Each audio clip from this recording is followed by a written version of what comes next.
Good afternoon dear student. जैसा कि पिछली कक्षा में आपने सब कुछ मोलर चालकता तक पढ़ा होगा, मोलर चालकता पढ़ा होगा, तुल्यांकी चालकता भी पढ़ा होगा और जितने भी फिजिक्स से रिलेटेड ओम के नियम हुए हो, प्रतिरोध हुआ हो, विशिष्ट प्रतिरोध, विशिष्ट चालकता तक आपने पढ़ा होगा। फिर आपने दो इम्पोर्टेंट टॉपिक भी पढ़े होंगे, मोलर चालकता और तुल्यांकी चालकता। आज हम आपको जो बात करेंगे, अब वास्तव में केमिस्ट्री में जो इसके टर्म्स का यूज़ है, जो फिजिक्स का यूज़ है, धीरे धीरे इम्प्लायमेंट करेगा और उसमें हम आपको बताते जाएंगे। तो पहला है आपका मोलर चालकता पर तनुता का प्रभाव। तो तनुता जान ही रहे होंगे, डाइल्यूशन की बात कर रहा है, खूब पानी मिलाओ, खूब पानी। सपोज दैट एक तालाब है और उस तालाब में हमने एक मुट्ठी नमक डाल दिया, तो कोई तालाब के पानी का स्वाद बदल जाएगा? नथिंग। जान ही रहे हैं, वैद्युत अपघट्टी ही हमने नमक मिलाया है, लेकिन उसके तनुता मतलब उसकी सांद्रता में कोई प्रभाव नहीं पड़ेगा, अर्थात जब उसकी तनुता शून्य हो जाए।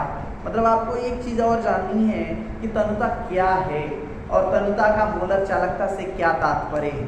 तो ये जान लें कि किसी भी वैद्युत अपघट्य की मोलर चालकता उसकी तनुता बढ़ाने पर अर्थात सांद्रता घटाने पर बढ़ती जाती है। तनुता बढ़ाने पर अर्थात सांद्रता घटाने पर बढ़ती जाती है। तनुता का मतलब खूब ज़्यादा और पानी मिलाइए। सांद्रता घटाने के मतलब उसके प्रभाव को निरस्त कर दीजिए।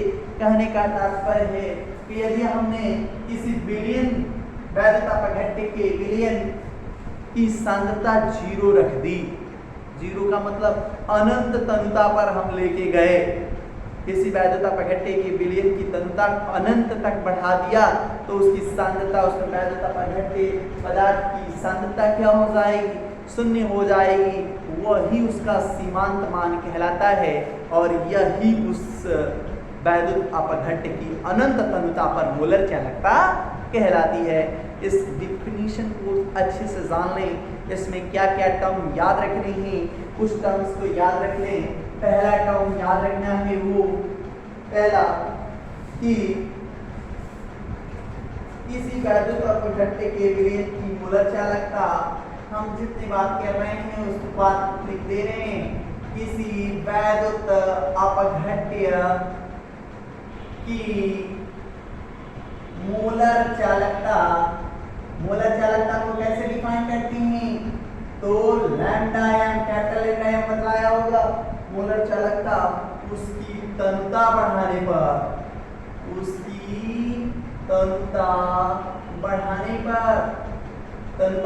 का मतलब सांद्रता घटाने से है, घटाने पर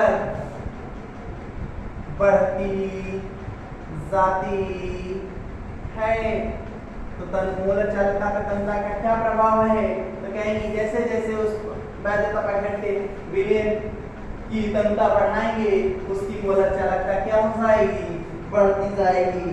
जैसे कि बात करें और क्या है, तो अनंत तनुता पर मोलर चालकता की डिफिनीशन क्या होगी, इसको जान लें। अनंत तनुता पर मोलर चालकता की डिफिनीशन क्या होगी? ये बहुत बार पूछा गया है, तो याद रखें। जब सांद्रता हो जाए 0, कहने का तात्पर्य है किसी वैद्युत अपघट्य की मोलर चालकता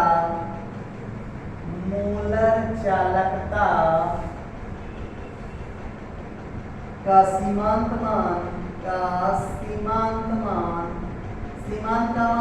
का तात्पर्य क्या है? जब वैद्युत अपघट्य विलयन की सांद्रता क्या हो जाए? 0 हो जाए। सीमांत मान उसकी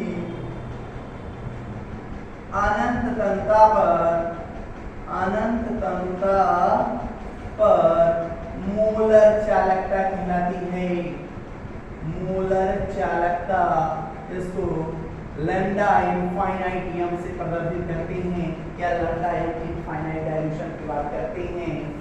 अनंत तन्यता पर मोलर चालकता कहलाती है। हमको इसी से रिलेटेड अगला टॉपिक पढ़ना है, इसलिए इसको बताना जरूरी समझा था। आपको अनंत तन्यता की बात करें तो अनंत तन्यता पर अंतरा आयनिक आकर्षण बल जो होता है वो नगण्य होता है। इस स्थिति में धनायन तथा ऋणायन एक दूसरे पर निर्भर नहीं करते हैं। याद रखना है कि अनंत तन्यता पर वैद्युत अपघट्य विलयन में जो धनायन और ऋणायन होते हैं एक दूसरे पर निर्भर नहीं रहते हैं, इसको नोट कर लें। नेक्स्ट टॉपिक हम आपको कोलोराउस का नियम पढ़ाते हैं।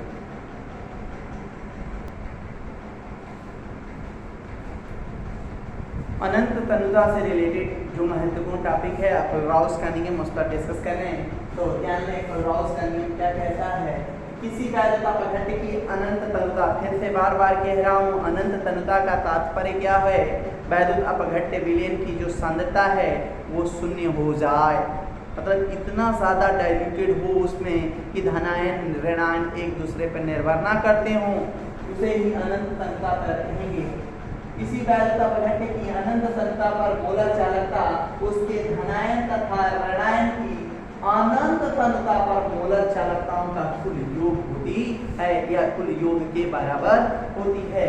तो होने का तात्पर्य है कि capital del lambda M infinite dilution किसी भी वैद्युत अपघट्य की बात कर रहे हैं तो किसके बराबर होगी, अनंत तन्यता पर धनायन तथा ऋणायन। देखिए इसको कैपिटल लैम्डा बोले तो इधर स्मॉल लैम्डा कर दे रहे हैं, स्मॉल लैम्डा इनफाइनाइट डाइल्यूशन ये पॉजिटिव के लिए और ये निगेटिव के लिए हो जाएगा, इनके योग की बराबर होती है।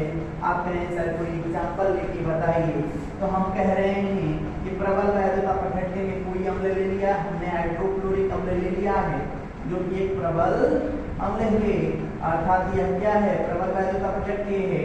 तो इसकी अनंत तन्यता पर मोलर चालकता HCl की क्या होगी, तो ध्यान से देखें, इनफाइनाइट डाइल्यूशन पे धनायन H+ आयन की मोलर चालकता H+ आयन और इनफाइनाइट डाइल्यूशन पर ही Cl- आयन की मोलर चालकताओं का योग ही उसकी अनंत तन्यता पर HCl की मोलर चालकता कहलाएगी। कह रहा है कि सर जी कोई दूसरा एग्जांपल ले लीजिए, तो NaCl ले लिया, प्रबल अम्ल और प्रबल क्षार से बना लवण है, इसमें कह देता है इसके लिए क्या होगा, तो इनफाइनाइट डाइल्यूशन पे आप किसकी बात कर रहे हैं, NaCl की मोलर चालकता की बात कर रहे हैं, तो क्या हो जाएगा, इनफाइनाइट डाइल्यूशन पे Na+ की मोलर चालकता Cl- आयन की मोलर चालकता Cl- आयन की मोलर चालकताओं का योग अनंत तन्यता पर NaCl की मोलर चालकता कहलाती है। इसका अनुप्रयोग बार बार पूछा गया है, तो अनुप्रयोग को जानने के लिए जान लें कि कोलोराउस का नियम दुर्बल वैद्युत अपघट्य के मोलर चालकताओं की गणना करने के लिए किया जाता है। तो कोलोराउस के नियम की सहायता से हम दुर्बल वैद्युत अपघट्य के मोलर चालकताओं की भी गणना कर सकते हैं। इस पर भी यदि आपको चाहिए एक न्यूमेरिकल हम आपको फोटो के माध्यम से देंगे, उसे आप अध्ययन करेंगे। Thank you.